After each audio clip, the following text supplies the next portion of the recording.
and the way we meet the pain of the world with love, not with the same. Like revenge with revenge, we meet it with love and compassion.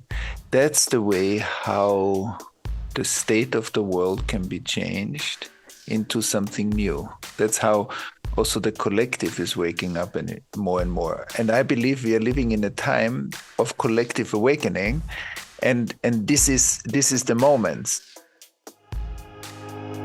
Welcome to Point of Relation with Thomas Hübl, a podcast that illuminates the path to collective healing at the intersection of science and mysticism. This is the Point of Relation.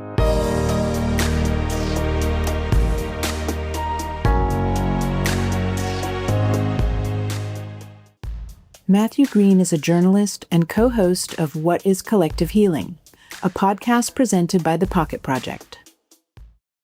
A warm welcome. My name is Thomas Hübl. I am the host of Point of Relation. I'm sitting here again with Matthew Green. Matthew, a warm welcome. Thank you, Thomas. It's great to be back. Yeah, I was going to say, this is our series already. So we already, and many of our listeners will know you already from some of our former conversations, which I thoroughly enjoyed. And I think it really takes us deep into relevant questions around the work that we're doing. So thank you for that, Matthew. And Wonderful.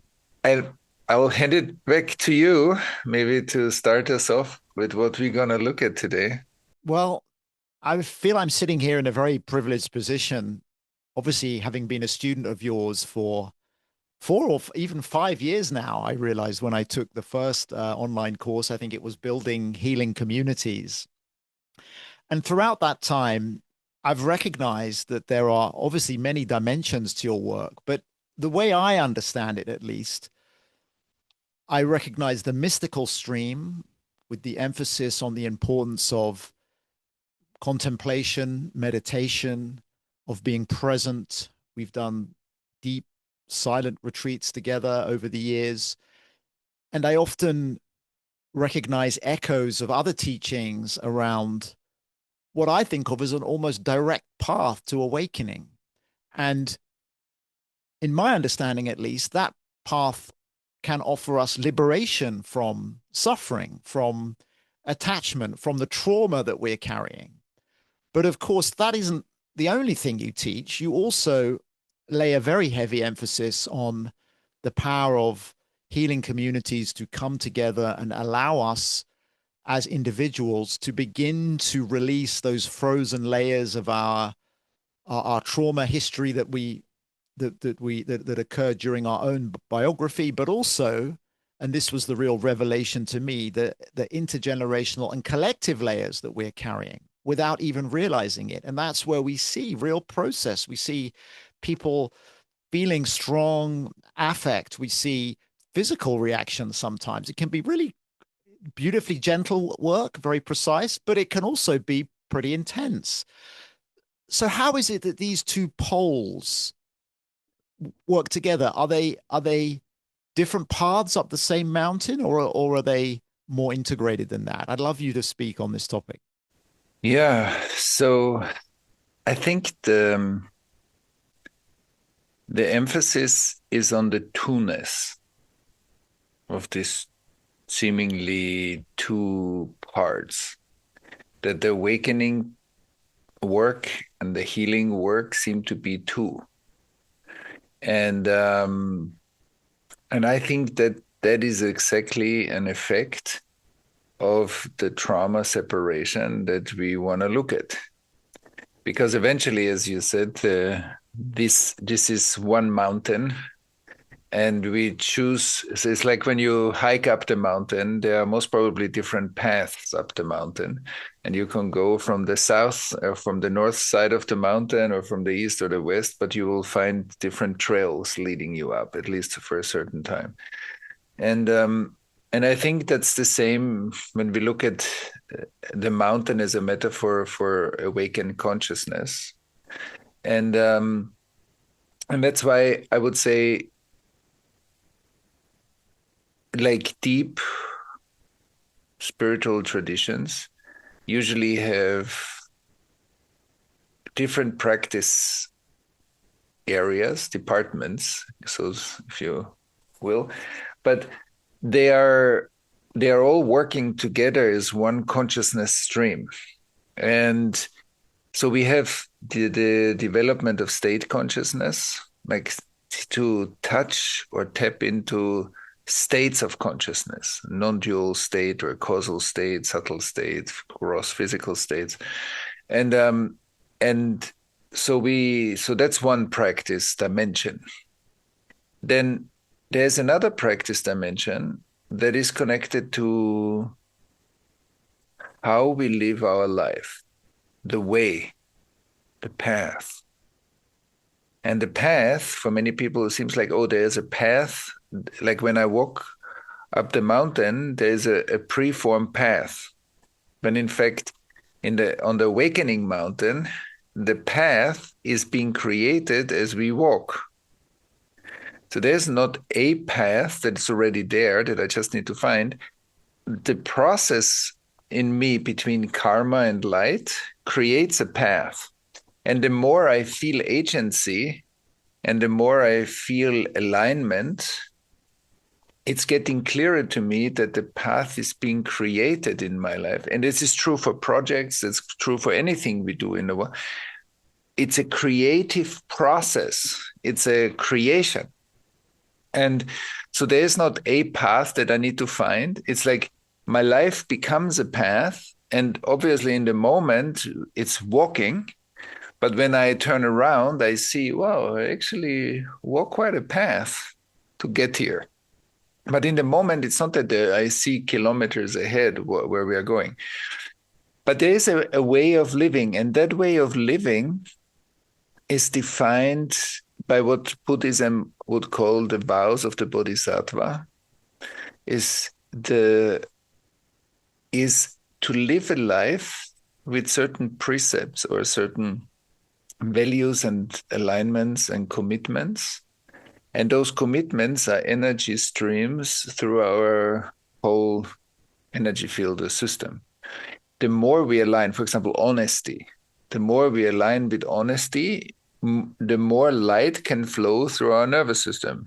The more dishonest we are, the less light and the more contraction and the more separation we create in ourselves, because I need to contract in order to lie, and I create more separation in the world and more confusion. And so every refinement of compassion, of love, of clarity, of honesty, of humility, many, many qualities that we live, and as we live them, we reduce separation and we increase like a sense of unification, interdependence, and non-duality. And the third part, so that's how we live, that's the path. And the third part is the healing. Why am I not honest? Because first of all, I don't feel the flow of light in myself. And if I'm identified with hurt parts of myself, it sometimes seems better to lie and have a personal advantage than to be honest and feel discomfort. Yeah, it's a survival strategy, right? Yeah. It's grown out of trauma to lie or engage in other behaviors to control other people, essentially. Essentially, yeah. Exactly. So the healing art is to also create like a flow throughout. It seems like it's our body, but our body is way more than just the body. Our body is is part of the temple. And how we live in that body is how much more light flows. Light equals consciousness. How much light flows through this body. And that light is in resonance and alignment with the rest of creation. So the more light flows through, the less separate I feel. And the more shadow parts or unconscious parts or trauma parts I carry, the more separate I feel. And so that separation, out of that, I will act in a way that perpetuates separation. And if I come from unification, I will live a lifestyle and a way that unifies the world. Just by the being, not just because I'm doing so much. Maybe I also do things, but that's not the point. I don't live in separation. So that means the world in me is more unified. And so many things I will do will reflect it. And so I think for our conversation, maybe we can talk about these three dimensions. Maybe there are more, or maybe we can put into these three dimensions multiple subcategories. But I think this reflects a bit what some people call the awakening practices, the service practice, like how we walk, how we live, and the healing arts. Yeah, and actually, I'm very glad that you reminded me of the how we live practice, because maybe it's a kind of reflection of my own fragmentation, that I was thinking of this duality between like healing and awakening, but there's the how we live, living ethically, that is the center of that. But I'm also struck by the fact that like you don't you don't heavy-handedly instruct your students on how to live. Like that isn't your style.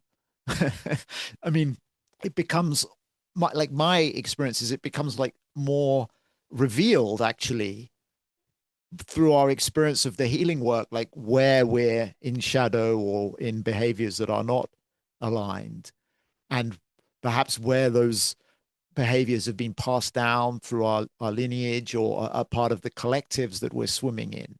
So when I hear you speak about that, I think it's important for people to be aware that this isn't a kind of top down process. It feels like the ethical alignment is something much more subtle, and there's an intelligence that we're tapping into through the work that helps orient us, perhaps, towards a more ethical path. Like maybe you could reflect a little further on that dimension. Yeah, you said something like very important just now. I'm looking where to start. Um, you said it very beautifully. This is not a moral top-down practice, because look at children. When you say to a child, "Don't do this," you can be sure that it's gonna be done. Yeah. Like You've that's the obviously best met my way. daughter Matilda. Yeah. Exactly. That's the best way to make sure that that I'm telling this to you, but don't tell it to anybody else. Yeah. No, of course. Like so, and this moral stance is not really helpful. Why? Because it's disrelated. Because if there is a shadow, it will reenact itself. So what we do in our communities is we are looking, okay, we are talking about the path, and we're talking about the qualities, and we are talking about what they fulfill in us, and what, for example, honesty or dishonesty does or does not do. I think to understand that is great, but I said, be honest. What does that mean at all? That's like that doesn't make any sense, because the part of us that can hear be honest will anyway be honest, and the parts of us that can't hear it because they live in shadow, they will anyway not hear it. So it's kind of a waste of time. I often say this talking is global warming. It just produces hot air. So because it's a symptom of not being related. Otherwise, we wouldn't say that. We can when something happens, so when our child's not honest, and we sit with our child and we talk about it and we open it up and we see what's the effect of it, where does it come from, then naturally growth happens. That's organic, that's well invested time. And that, so when we look at the ethical path or the alignment path, the more I understand, like I just came back from Rwanda, and so we talked about law, the justice system, especially after the genocide. So what is alternative dispute resolution and so on, and maybe it's worth once having a conversation about the whole process. But in this conversation, we also said, like, if I need justice or the justice system, is the exit, like within the justice system, we see the exaggeration of the collective trauma field in the society.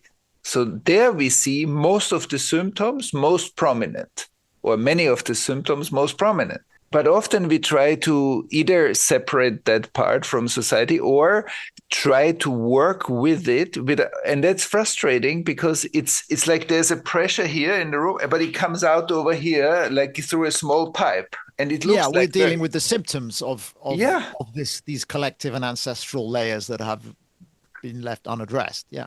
Exactly. So these two, the society's underbelly and what shows up in the justice system, like they're interdependent. So this is one force. So you cannot just try to deal with this while you're not dealing with that. That doesn't make this just frustrating. And then people say, no, it's not working. I say, of course it's not working because that's not the way. And so, but when we say like the mystical understanding would be to say, oh, when the law, which is the flow of light through our nervous system, the law and the action are two, which means there's dissociation between the action and the deep sense of ethical values. Not because I should be in a certain way, because I feel I want to be in a certain way. That's a huge difference. If moral principles tell me to should, I should be in a certain way, or if I feel I want to be honest, I want to live a life of compassion, of service, of care, of clarity, of love, then naturally there's nobody that needs to tell me do this because I'm doing it anyway. So the action it through our body and the law can be unified in right action. But right action is not right because somebody judges it. It's right because it's connected to everything else. It's not separate from, it includes the world in the action. So it naturally is not harming or creating more trauma or hurting because it's connected to everything that it affects. And so when the law and the action become two, I need more of an external guideline, or like parents need to be told by the judge how to be with their child. If in a healthy system, that's clear. Nobody needs to tell that. We know this for millions of years. But if there's trauma or dissociation, then we don't feel it. So we act in ways that neglect our children, hurt or abuse children, that somebody needs to come from outside as a corrective function, which is important at that state of consciousness, but it's just a sign how far away we are from a true alignment in our system, that our system is naturally so open and feels these things naturally. And so that's why when you said, okay, this is not the top-down moral education, of course, because that moral education doesn't really work because it's a patch on top of something that is not working. So if I put you should, then you can be sure it's not going to work because underneath is something else. So we're not addressing the root, we're just putting a patch on the symptom. And I think if we get that more and more, so we will create more and more interventions individually, family-wise, but also societally, that will reflect a process that's needed. It's not just fix this. No, it cannot be fixed like this. It can only be evolved. It can only be developed. But we need to put attention there, and we need to invest time in developing those parts. Also in society, we cannot just say, okay, let's fix it somehow. If it was that easy, we would have done it already, because it's like humanity is intelligent. When it's inhibited, then it seems like it's not working. Yeah, I love how you're elucidating the relationship between these three levels of the work: the awakening, the ethical conduct, and the healing, and how they interpenetrate and are interdependent. In fact, they're all one. They're one movement. And I mean, this is maybe a small example, but like it was coming to me as you were speaking. One of the things I always noted about being on your trainings in the in-person retreats, no one ever said be on time. like you've got a room with like 200 people all going to get their coffee or whatever. And at no, if I'd been organizing that, I'm sure there'd been a part of me that would want to control that and corral everybody and start on time. But it just happened. It just happened when we established a certain level of coherence, and maybe one or two people would trickle in. But I felt there was something quite miraculous about that because it was such a different way of self-organization than I would have experienced in almost any other environment with that many people involved. Yeah, you're saying something beautiful because many of us through the education system are so used to be forced into a way of being, in a way, through all kinds of rules and guidelines. So sometimes we need a space where first we can detox that and then come back to like a relational regulation that allows us to be more and more responsive and naturally connected to the environment. So then it seems like it opens up, but then it finds a new balance. And then we want to be together. We want to respect each other. Mm. And I think that that's a very important principle that you just described.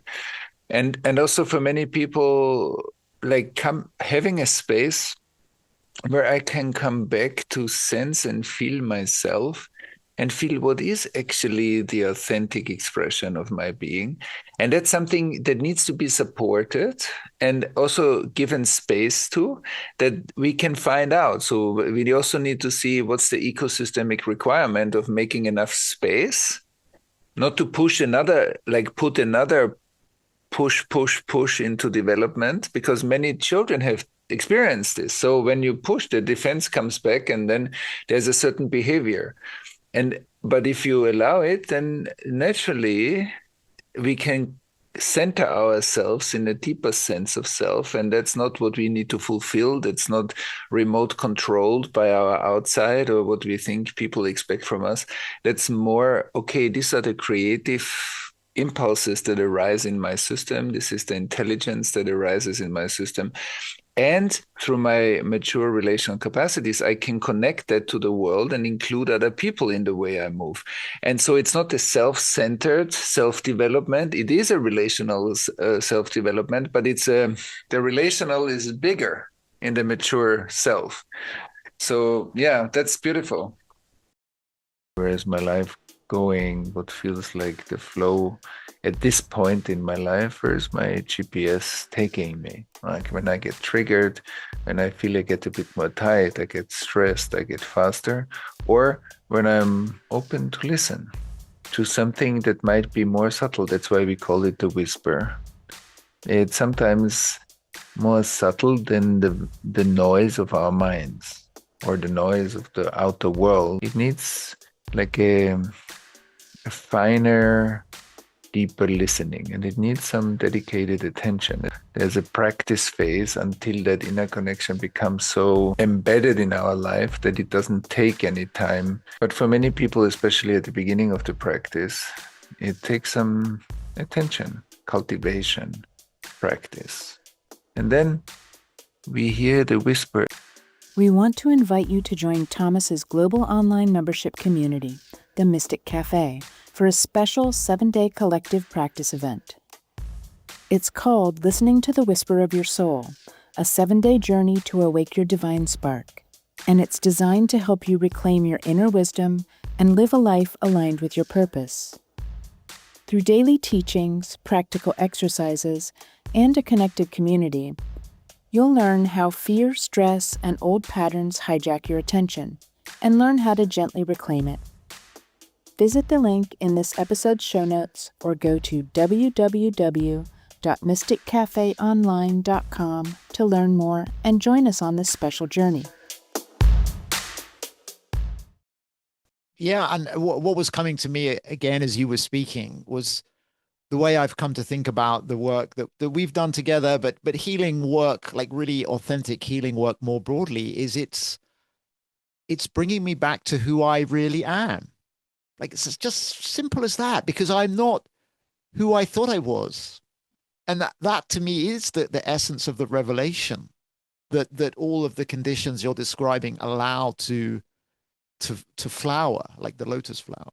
Yeah, that's beautiful. And that's also where, for example, the work of Bob Keegan or Lisa Leahy at Harvard, like talk about grown-up development as the transition from the socialized mind, so where we often kind of affected by how people see us, how we want to be seen, and how what people expect from us, and how our behavior should fit into, okay, what's self-authorship? And then the next stage would be, what does it mean to be authored by life? Like, and so, but not by the horizontal expectations of other people, but by the real stream of life. And that's actually a very spiritual principle. Like, also, be like self-authorship is what's really coming out of me that's unique and distinguished, or unique in my expression, and how can we support that? Because that's what really I'm here for and what makes me happy, but that's also my contribution to life. And if we support each other, then we have much more giving and engagement in society. Then we don't need to, take care of society, like be part of society, engage. If I need to say that already, then I'm overriding the inhibition that prevents it. So then it seems like without effect. And these are very important principles, I guess. So yeah, that's all beautiful. Yeah, and I want to keep us holding this exploration of these three levels, the awakening, the ethics, and the healing. Because what's clarifying for me as I'm speaking with you now is the process that I've been in myself of arriving in, say, timeless wisdom training for that intense immersion, noticing parts of myself kind of popping up, like almost sometimes like intentionally, but often unconsciously.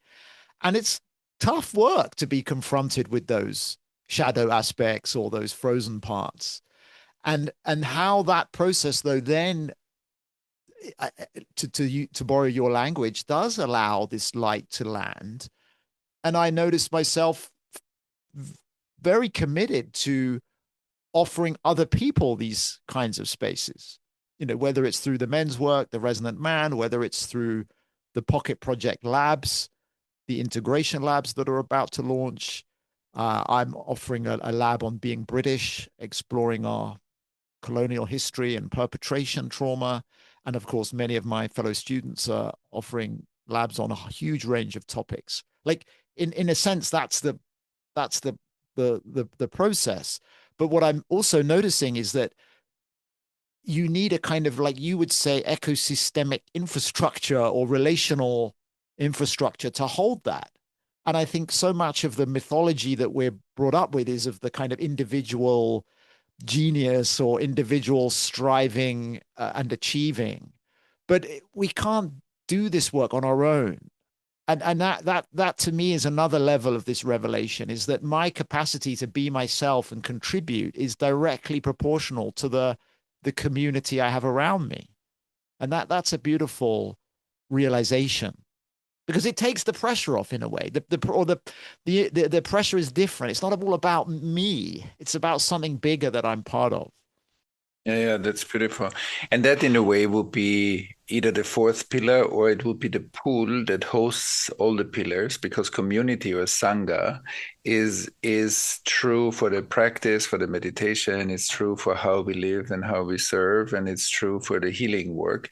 But you're pointing to a very important part, like that I understand that if I surround myself with people that want to support the highest, that I want to support in myself. So if I want to be with people that heal themselves, so then it's naturally going to create a healing ecosystem. If I want to surround myself with people that also want to awaken their consciousness more and their awareness, and we practice this together, it will enhance it. And so I think that you're pointing to the importance, especially in the healing work, of exposing oneself to the social mirror. The social mirror is a mirror that reflects me partly back onto myself through the eyes of others. Nobody will reflect me back 100%, but it's like if you look a little bit through like a mosaic of glass pieces or mirror pieces. So when you look into it, you see always a bit of a different part of yourself. So A community is a kind of a live mirror, a 360-degree mirror. And so the things that I can see in myself, I can make visible through exposing myself to a social mirror. And that will show me also my blind spots, even if I can see them directly, somebody will see that. And that's Yep. and that's really Yeah. powerful. It's no, and it can be very challenging in the moment, but we're held and we trust the process and it works. That's right. If we trust that process and the process is guided and facilitated in a certain way and has certain ingredients, then it actually brings up a lot of the hidden material in a group or social ecosystem to be processed. And like this, we grow. So we grow individually, but we also grow relationally and group wise. And I think this we, like this triad in a way of self and a relational other and the group is also a very powerful principle in the whole process. So I'm sensing that this part of the conversation, we're in the healing zone, but I wonder how we can bring in the light, the mystical level, the awakening level, because I've also heard you say, and you'll have to help me get it exactly right, but that when we're in this kind of relational space with one another and we are witnessing each other and we're really um, bringing that precision, that is the light of the divine flowing through us. Yes, we could say the light of the divine is the electricity that flows through all of us to illuminate the house. So, but as we illuminate the house, if you take a body and you have many bodies, many people, and light flows through them, the trauma layers or the unconscious layers create shadow effects in the house. So some corners or some parts of the living room will have less light. So if you take colonialism, as you said, or the Second World War, or racism, other topics that create huge shadow spots in the living room of a society. So when we walk through that society, parts of the society will have much less light because there are many more dense layers of unprocessed material that dim down the light. And that's true also for one individual body. Parts of our organs, parts of our body have less light, which means less communication, less awareness. Hence, it's more likely that those parts will experience imbalances somehow in our system, in our psyche, but psyche and body are connected. It's like it's one coin. And so when we talk about the mystical dimension, it also means the more we integrate trauma layers, it opens the nervous system to become present, because that part of my nervous system was an unupdatable area up to the moment that it got integrated and became a present aspect of this moment. So everything we suppress means that a part of our body goes, but that also means a part of our life is with less electricity. And that means that my participation as a citizen in society is also partly. So the shadow aspect in one person immediately has effects on different levels in my family, in my in the society, and so on. But what it means is when we practice strong awareness practices, so of course, through certain meditations, we can establish a much more quiet and still and deep interior. And so there's much more space at the beginning, and then even it goes deeper than space. It drops into very profound levels of what looks like stillness, which basically is universal intelligence. And so as we become more quiet, universal intelligence can become more apparent through us because we touch it more. It's like as if you're touching into the quantum field or something like this. It's like very profound layers. It's not only that very tiny particles and quarks are hanging around there. There's a lot of intelligence in the pre-state of reality. And so that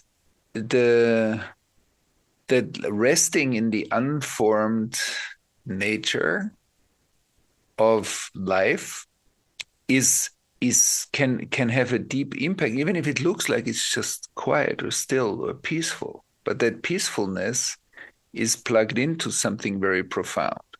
And also in the mystical traditions, we say, okay, let there be light. So out of nothing, something arises, energy arises. Energy manifests into a physical universe, but energy manifests as planet, as body, as organs, as thoughts, whatever. And so here we are. And part of that light is now manifest. Part of that light is blocked through our trauma. And part of that light is potential. So there's potential light, which is the potentiality that rests still in me, that I intuit maybe that I have. I wish certain things to expand and grow, and through my lifetime, I feel passionate about, a vision that I might carry. Not everyone might carry inside. But walking that light, downloading that light needs an open system. The more open is the system, the more that flow can go through. Where the blockages reside, certain things not going to happen, or happen with frictions, or happen with backlashes, and so that is why when we talk about the mystical dimension, there's a mystical dimension in the individual awakening, and then there's a mystical dimension that we call the collective awakening. And the more we wake up individually, we more and more see our participation in the collective awakening. But then, so that's how we shed layers of identification and transcend them into larger or bigger perspectives. And so this transcend and include process also is important, because that speaks to who is having that experience, not what's the experience, but what's the sense of self that experiences that. And it's not only that the experiences change with the healing, it's also that with the awakening, the one that has those experiences is getting transcended. And so that's an interesting process. But for me, this is one mountain and not two different things.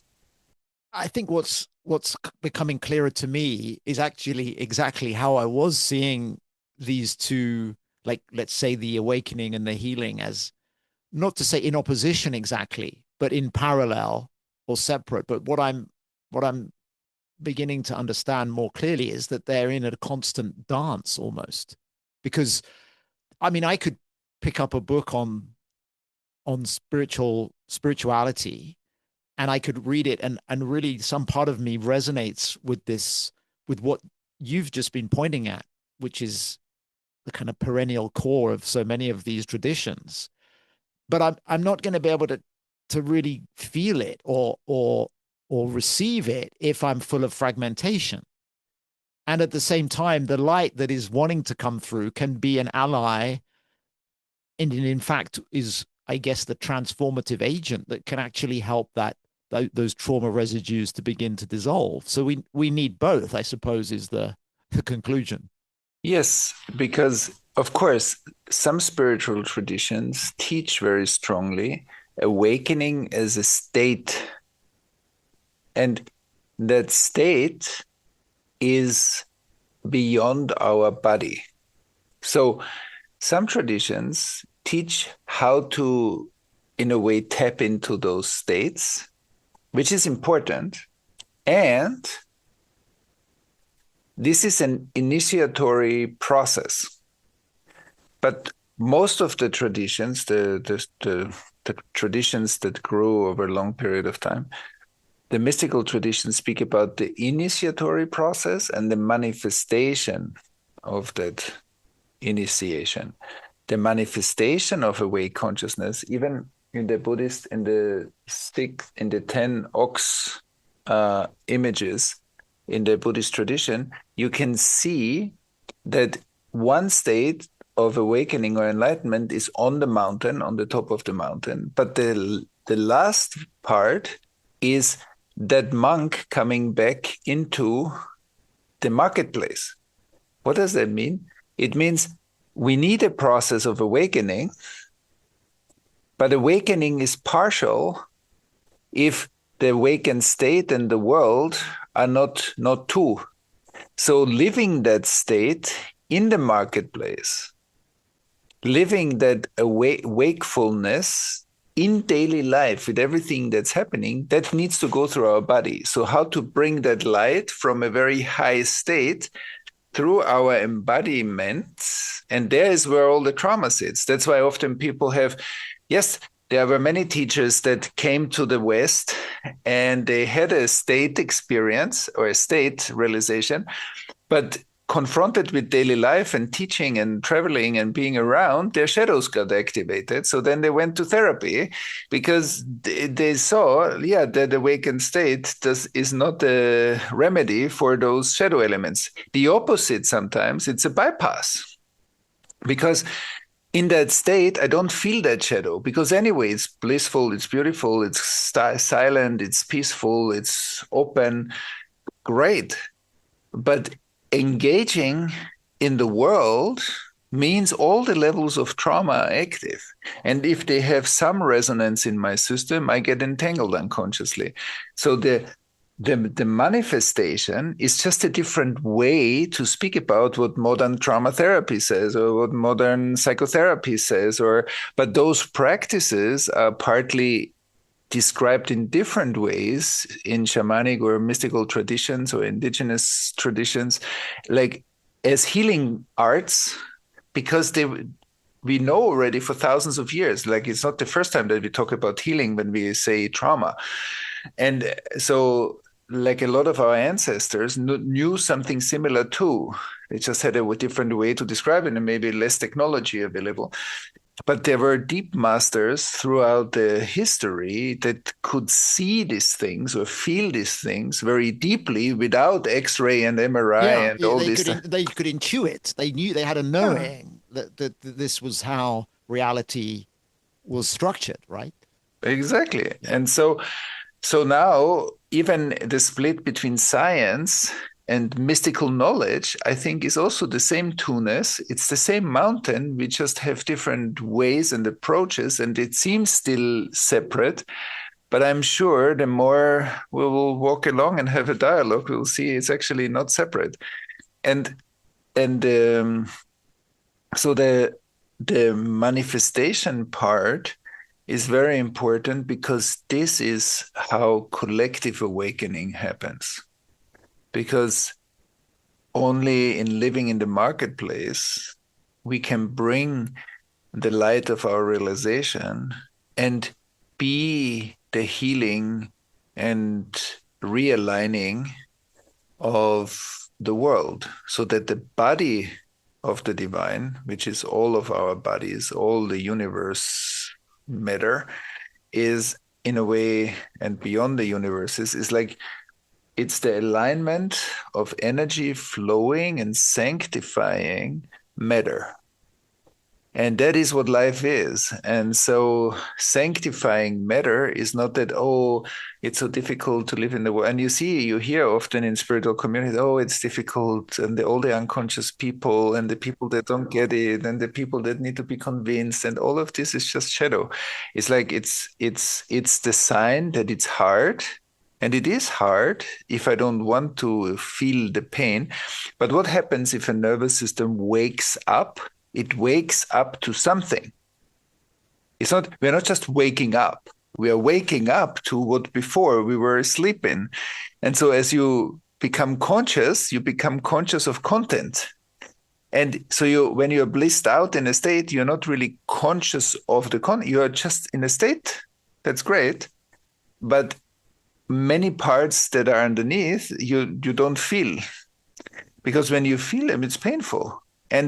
But that is the love of some of the saints and the sages that spoke about that the path is the manifestation of our awakened state, the way we show up in the world and the way we meet the pain of the world with love, not with the same.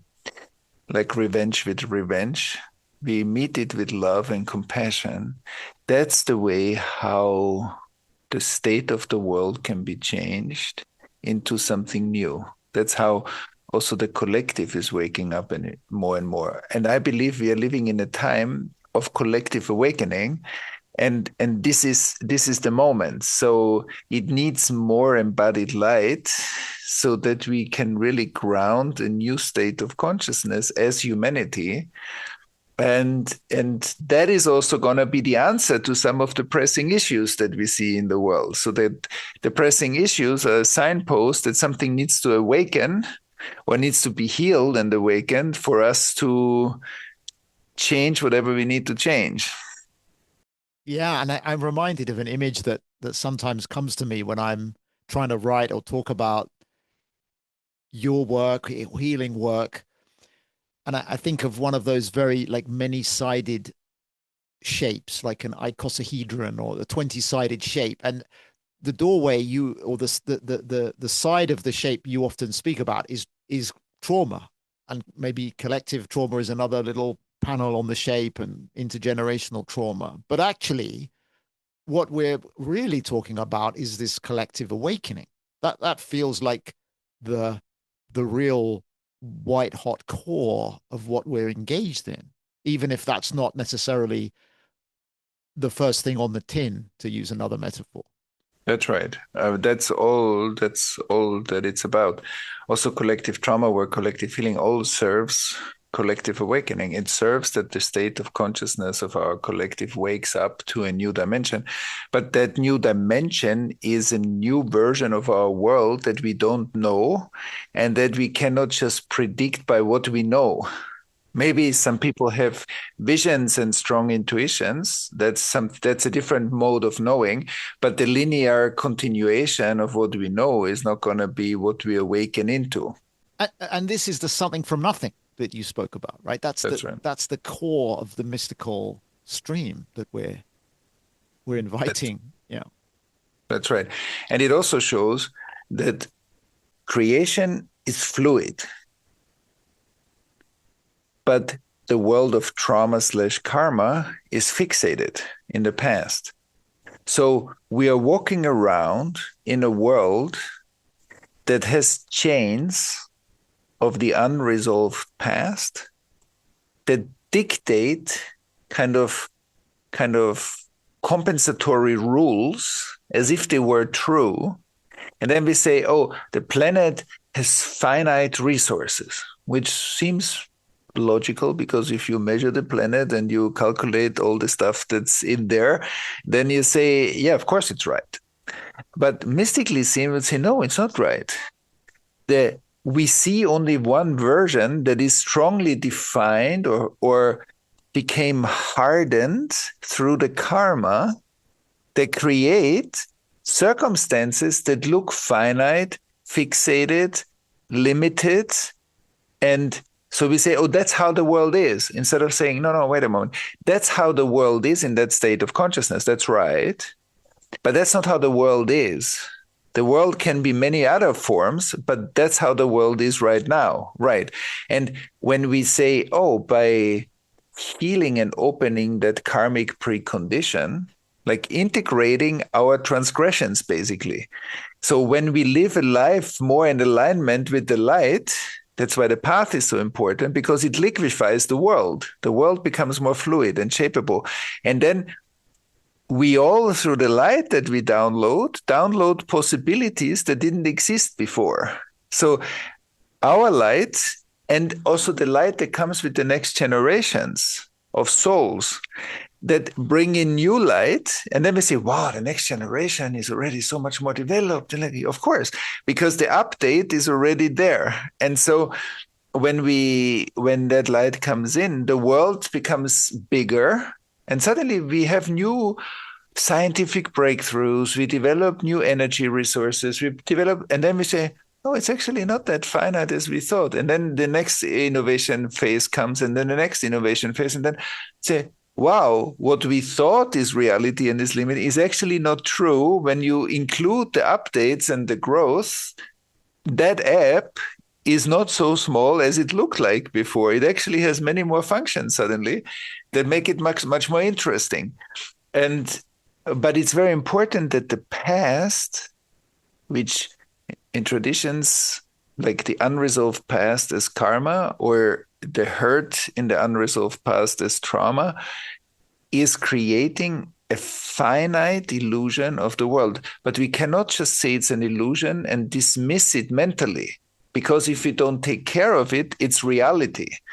And we cannot just not have it. We need to really bring love to the places that are deeply hurt, to turn that pain into movement. Otherwise, it's really stagnation. And otherwise, we are really living in a world where we fight over resources. We create more and more wars because we are fighting over, I don't know, all the minerals that just exist in various countries, and many nations try to exploit those countries. And because we are really feeling like a scarcity, instead of a global intelligence that will distribute those minerals in a way that is intelligent, and and recycle stuff and invent new stuff. And so I think that this is a very powerful aspect of the light. Is not just light. The light brings in possibilities, literally the potential that becomes a bigger world.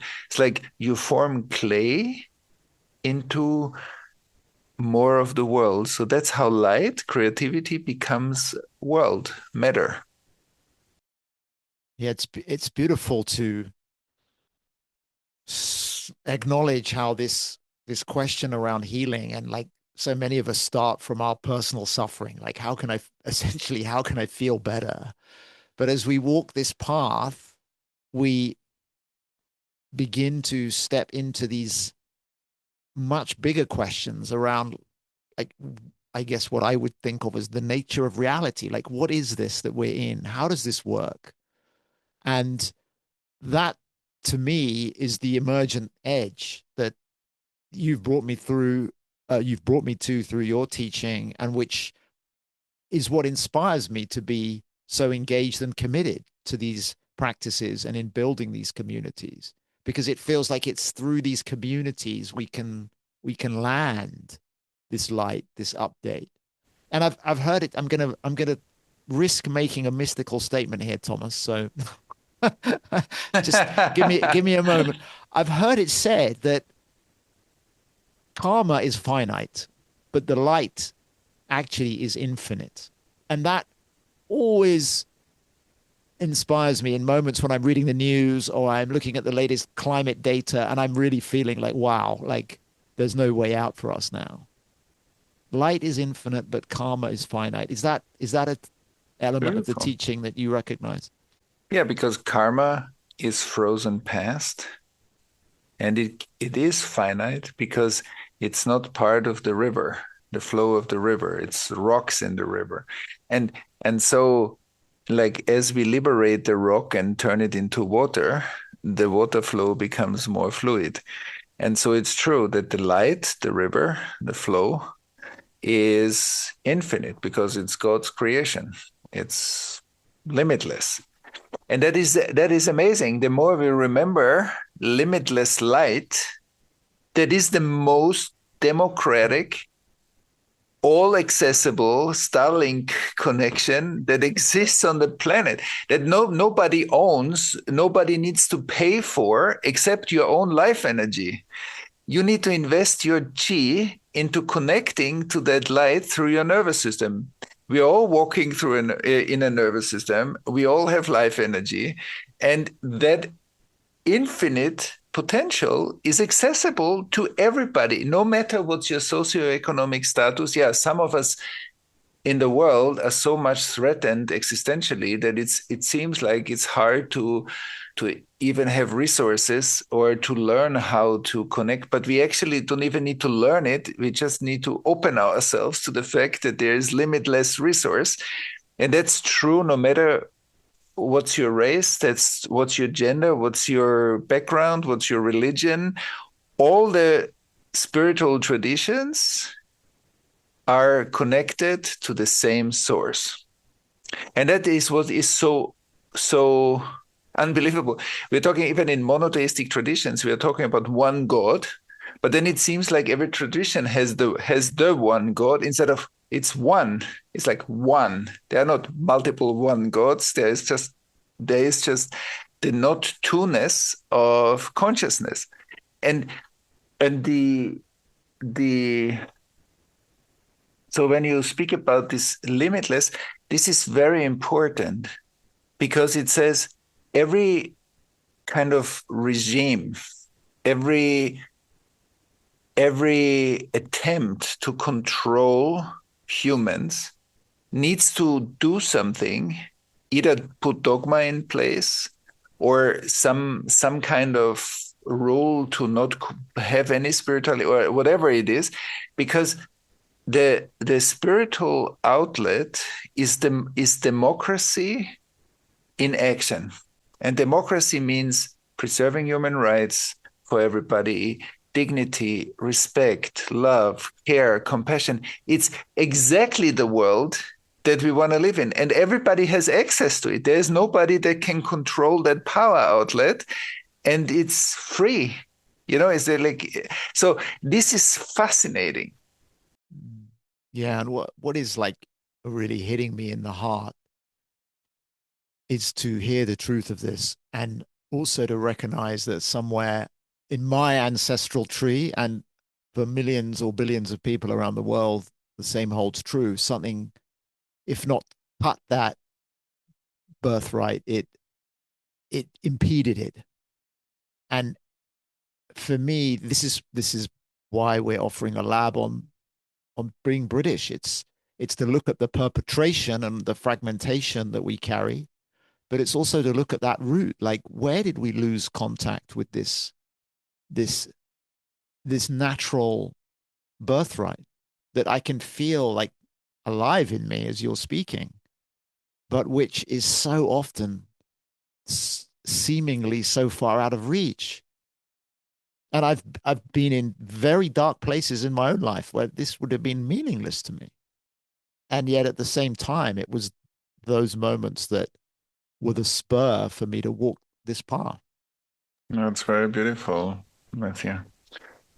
That's very beautiful. And maybe this is also a good moment because your words are very beautiful also to notice that sometimes we feel really a bit disconnected or it's not always clear to us, but that's also the journey. But you also described it in darker phases in our life. We call it darker because there's less light, less perceived light, less perceived flow. It feels more dense, it feels more stagnant. And then there are moments, but somehow deep in our hearts, even in those moments, we most of the time still know the echo of something else. Even if it's an echo, we feel that there is something bigger than our suffering. And I think this is very important not to forget that many of us, even if it feels stuck or hard or challenging right now, there is something deeper also that is always, even if it's in the background, present. And that's important to reconnect to. Because that is in every human being. There's nobody on the planet that doesn't have access. Yeah, I'm feeling the depth of that truth. And as we draw our time to a close, yeah, I'm curious if there's any final words, Thomas, you'd like to offer. No, just a gratitude to be sitting here with you and feeling your deep resonance, and also how meaningful this is for you and how you make it available and meaningful also for others through your work. So thank you. Thank you.